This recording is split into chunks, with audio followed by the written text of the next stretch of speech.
Hello everybody, David Shuster here. Defense Secretary Pete Hegseth is going berserk over another self-inflicted controversy, and his latest meltdown came at a children's event where he threw a tantrum at the media. Hoaxsters. This group, no, this group right here, full of hoaxsters that peddle anonymous sources from leakers with access to grind, and then you put it all together as if it's some news story. Well, this one is a story, all right. Hegseth said to have shared attack details in second signal chat. Multiple sources tell CNN Defense Secretary Pete Hegseth revealed attack plans for airstrikes on Houthi rebels in Yemen in another signal chat. This one included his wife, brother, and personal attorney. And anonymous smears from disgruntled former employees on old news doesn't matter. So I'm happy to be here at the Easter egg roll with my dad and my kids, because, you know, this is what we're doing it for. These kids right here. One of his kids didn't seem so sure. This is why we're fighting the fake news media. This is why we're fighting slash and burn Democrats. This is why we're fighting hoaxsters. This group, no, this group right here, full of hoaxsters. But Hegseth didn't deny the accuracy of the reporting. And his eruption was particularly strange given that he approached the media on this day at the White House Easter egg roll. Amidst the children, he sought out reporters. Nobody sought out him.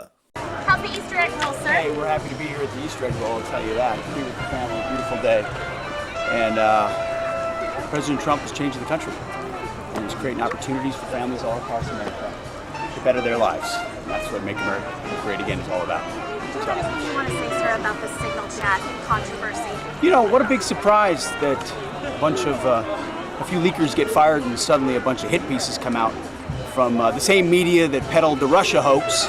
Actually, in the reporting about Hegseth sharing flight times of U.S. warplanes bombing Yemen, which again has not been denied, the media is relying on people who worked for Pete Hegseth. Hegseth recently fired 3 of his most loyal senior staffers. Another Hegseth employee, John Uliot, resigned from the Pentagon and then wrote this op-ed for Politico. Former top Pentagon spokesperson details month from hell inside the agency. Total chaos at the Department of Defense is becoming a major distraction for the Trump administration, writes John Uliot. See, this is what the media does. They take anonymous sources from disgruntled former employees, and then they try to slash and burn people and ruin their reputations. Not going to work with me. That could be because Hegseth's reputation has already been ruined. Even before he was confirmed as Secretary of Defense, Hegseth faced several public accusations of drunken behavior, intoxication, and alcoholism. A woman in California accused Hegseth of sexual assault, prompting Hegseth to pay her off. AP headline, Hegseth told Senator he paid $50,000 to a woman who accused him of 2017 sex assault. And then there is Hegseth's hypocrisy over the handling of sensitive or classified information. In 2016, amidst reports that Hillary Clinton kept State Department emails on a private server, Hegseth was quick to blast Clinton. Any security professional, military, government, or otherwise, would be fired on the spot for this type of conduct and criminally prosecuted for being so reckless with this kind of information. The fact that she wouldn't be held accountable for this, I think, blows the mind of anyone who's held our nation's secrets dear. Now, Hegseth again stands accused of detailing attack plans and U.S. warplane flight times on a second signal chat that he created. The first chat was set up by National Security Advisor Mike Walls, included several cabinet secretaries, and came to light because it also included journalist Jeffrey Goldberg of The Atlantic. Walls admitted setting up that signal chat. This second chat, where Hegseth again shared sensitive bombing information, was reportedly set up by Hegseth himself. The secretary shared essentially the same information in both groups, including the flight schedules for the military jets that targeted the Houthis. Oh my gosh. The information was reportedly sent to both chats at roughly the same time. What's going on here?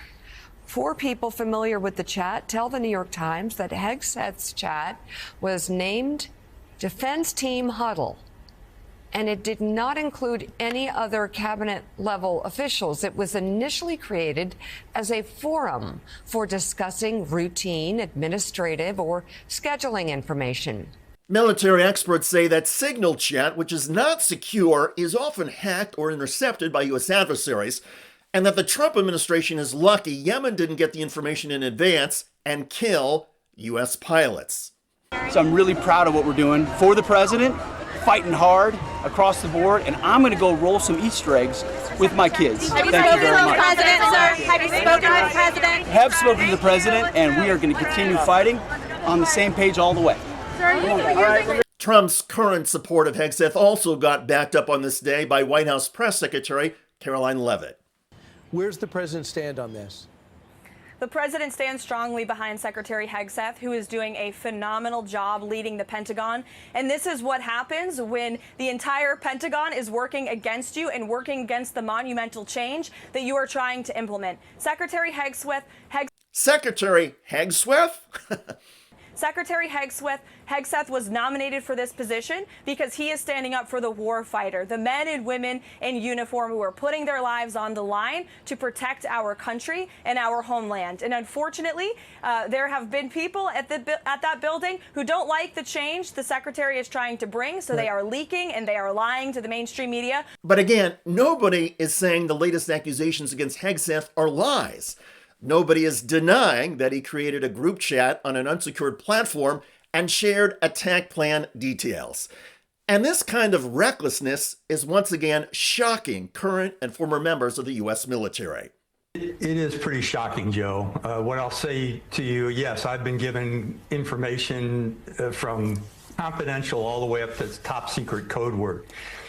And the rules are when individuals are given access to national security information, intelligence, there are two ironclad standards. You protect classified, critical, and sensitive information, and you only share it with those who have a clearance and with a legitimate need to know. And you certainly don't share it with your wife, your family members, or those you're trying to impress. Doing anything else betrays trust, and it violates the standards that all military personnel and most government officials learn. When someone with access to sensitive information passes it to a favored journalist, a friendly voice in the media, a spouse or a family member, someone without clearance, without a key role in the operations, and without a need to know, that's not patriotism, that's performance politics. It's reckless and it's dangerous. It risks operations, it endangers lives, and it weakens U.S. credibility around the world. It also sends the key message that keeping our nation secure is optional, and the people that are doing this truly fully don't understand what our enemies can collect from a resource like a Signals app on a private phone. It's just amazing to me. It's infuriating, and I think most people who have clearances understand the same thing. There is also some political fallout, of course. Several Republicans in the U.S. Senate who were unsure about confirming Hegseth to begin with are once again being squeezed and questioned about their judgment in voting to confirm him. There are some reports on Capitol Hill that a few Republicans have started urging the Trump White House to dump Hegseth. In the meantime, the Secretary of Defense is refusing publicly to take any responsibility or admit any wrongdoing. Perhaps even more shameful, Hegseth is now using his own children as props to try and deflect from his own recklessness. What a guy.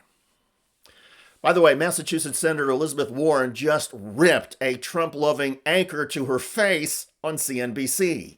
Warren lashed out at Sarah Eisen, who tried to defend Trump taking away Harvard University research grants. You know what? Instead of just mouthing off about what you think is happening, actually present some evidence. And let's look at the evidence. Let's let the other side come in and question that evidence. But you don't just get to lip off and say, and therefore the king gets to wave his magic wand and say, off with your head. Doesn't the government determine where federal tax dollars go?